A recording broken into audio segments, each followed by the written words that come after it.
Hola chicos, ¿qué tal? Continuamos con este curso de política monetaria y fiscal a través de esta serie de videos. Vamos a entrar al módulo 4, que es el módulo de política fiscal.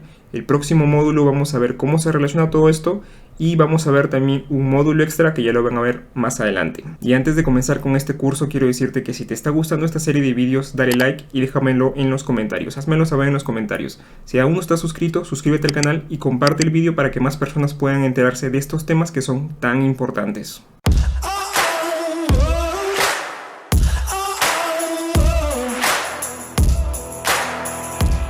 ¿Qué es la política fiscal? La política fiscal es el uso del gasto público y de la recaudación de impuestos para poder influir en la economía. La política fiscal está a cargo del gobierno y en los Estados Unidos específicamente está a cargo del IRS y este finalmente depende del Departamento del Tesoro. La política fiscal en los diferentes gobiernos de todo el mundo siempre va a estar sujeta a influencia política y esto hace que esta política fiscal se demore un poco más. A diferencia de la política monetaria que actúa muy rápido, los cambios que se ven pueden ser muy rápidos, a diferencia de esta de aquí, que lógicamente la política monetaria es manejada por un banco central, a diferencia, esta política fiscal siempre va a demorar en llegar, porque el gobierno tiene cierta burocracia, hay ciertas conversaciones, ciertos diálogos que se tienen que hacer para aprobar o no ciertas cosas. Entonces esta política siempre llega un poco atrasada. Siempre va a llegar primero normalmente la política monetaria y luego la política fiscal. Eso es lo que normalmente sucede. Y la política fiscal también es un complemento de la política monetaria. Ambas políticas se necesitan. Cuando la situación está, digamos, muy grave, ambas políticas son necesarias. Ok, ahora, ¿cuáles son los mecanismos que tiene el gobierno para influir en la economía? Primero tenemos la variación del gasto público, que es cuánto dinero gasta el Estado en pagar bienes o servicios para el Estado. Un gobierno normalmente tiene unos ingresos. Acá tenemos los últimos ingresos de los diferentes años desde el año 2016 al año 2020 de los Estados Unidos. Son 3.42 trillones de dólares o 3.42 billones. Estos ingresos que tiene el gobierno vienen de diferentes fuentes y lógicamente esto va a depender de cada país. En el caso de los Estados Unidos, el mayor porcentaje viene de los ingresos de los contribuyentes individuales, personas comunes y corrientes que pagan sus impuestos. Luego viene del Seguro Social y del programa Medicare. Y luego también viene, por ejemplo, de las corporaciones. Y luego ya vienen porcentajes o montos más pequeños que son, por ejemplo, tarifas de parques, de arrendamientos, licencias, museos, etc. Y así como el gobierno también tiene ingresos de dinero, el gobierno también tiene salidas de dinero, también tiene gasto. En esta gráfica de aquí nuevamente tenemos a los Estados Unidos desde el año 2016 al año 2020. Acá son 6.55 billones de dólares en gastos. Estos gastos que tiene el gobierno pueden ser diversos. Hay, por ejemplo, gastos en aviones militares, mantenimiento de edificios, carreteras, investigación, educación. El programa, por ejemplo, CARES Act, que fue el último programa por el motivo de la pandemia que tuvo los Estados Unidos, como la mayoría de países lo tuvo. Y aquí también tenemos ese gasto de infraestructura que es tan importante para reactivar una economía. Lo que vemos aquí en pantalla son las diferentes subcategorías de los gastos. Y aquí, por ejemplo, tenemos los mismos gastos, pero visto por departamento, por cada departamento que tiene los Estados Unidos. Mayores detalles los pueden encontrar en el link que figura en la línea de abajo. Y ahora, estos ingresos o salidas o gastos de dinero generan normalmente un déficit o superávit federal cada año. En el año 2020, como podemos ver aquí, se ha gastado más de lo que ha ingresado. Se ha habido un mayor gasto de lo que ha ingresado. Esto ha ocasionado un déficit de 3.13 billones de dólares. En el caso contrario, si los ingresos hubieran sido mayores que los egresos, que lo que se ha gastado, pues tendríamos un superávit federal.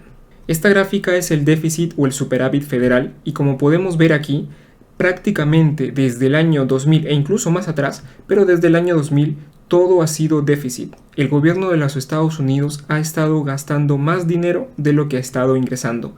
Y acá en el año 2020, pues lógicamente tenemos esta cifra, como lo hemos visto anteriormente, de 3.13 billones de dólares.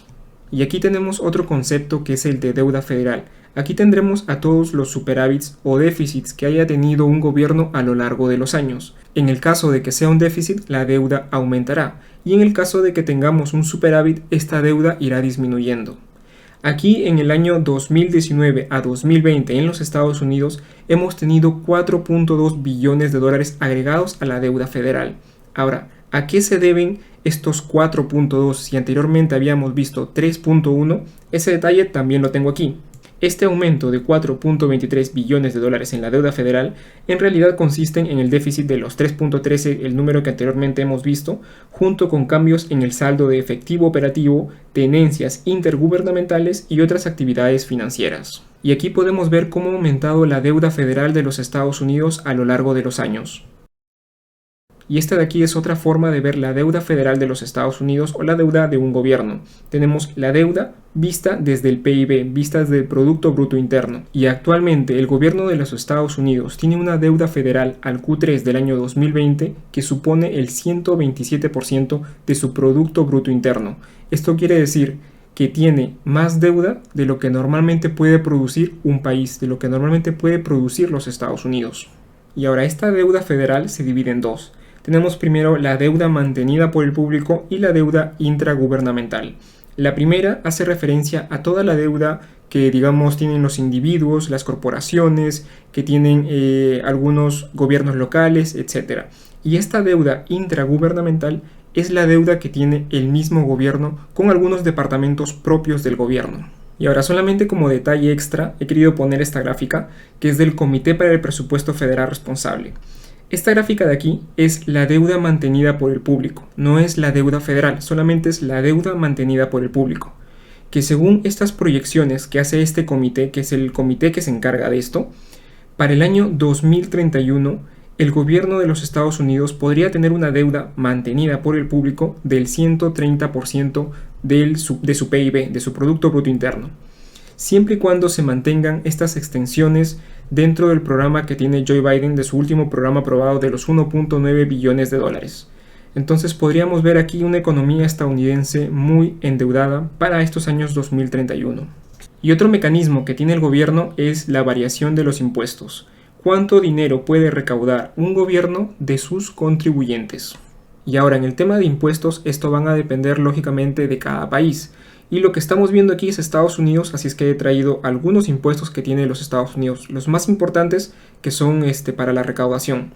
Tenemos primero el impuesto sobre la renta, que oscila entre el 10 y el 37%, ya sea para personas individuales, personas casadas o digamos jefes de casa, jefes de familia.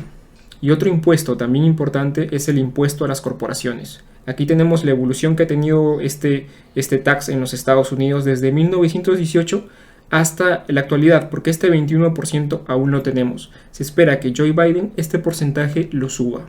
Y otro impuesto también importante que tenemos son los impuestos de ganancia de capital.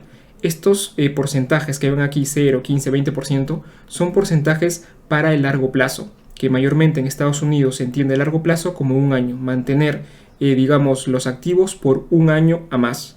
Y lógicamente que estos porcentajes de aquí, si es que se cierran las operaciones antes del año, se mantienen estos activos antes del año, estos porcentajes van a ser diferentes. Los que figuran aquí son solamente los de largo plazo.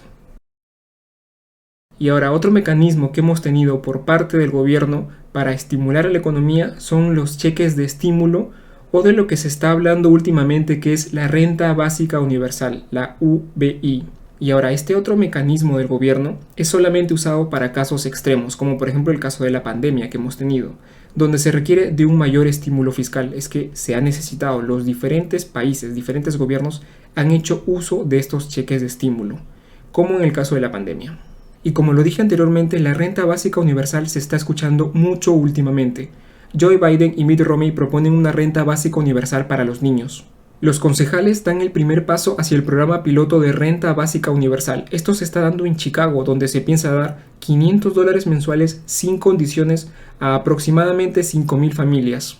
El candidato a alcalde de la ciudad de Nueva York, Andrew Yang, quiere que los propietarios extensos de impuestos paguen su plan universal de ingresos básicos. E incluso también se está empezando a hablar de esto en otros países, como por ejemplo en Corea del Sur, donde la renta básica universal está pasando por un momento pandémico. Y no solamente en Corea, se está hablando en Inglaterra, en Canadá, en Europa, etc.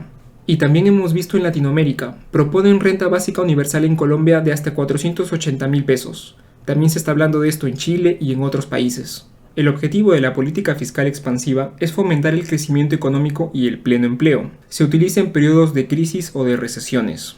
Y lo que se hace aquí es aumentar el gasto público, aumentar el gasto de infraestructura para la creación de nuevos proyectos, nuevas inversiones, digamos creación de edificios, puentes, todo lo que tiene que ver con infraestructura y la creación de empleo. Y también busca disminuir los impuestos para que esta carga impositiva que tengan que pagar las personas sea menor y tengan pues más dinero en sus bolsillos. Política fiscal restrictiva. El objetivo es controlar el aumento de los precios. Aquí inflación, ya sabemos qué es la inflación. Se utiliza en periodos inflacionistas y de gran endeudamiento. Y lo que se hace aquí es todo lo contrario, reducir el gasto público y aumentar los impuestos, para que las personas lógicamente tengan, digamos, menos dinero en sus bolsillos y por ende tiendan a gastar menos porque se está hablando de una economía que está en un periodo de endeudamiento.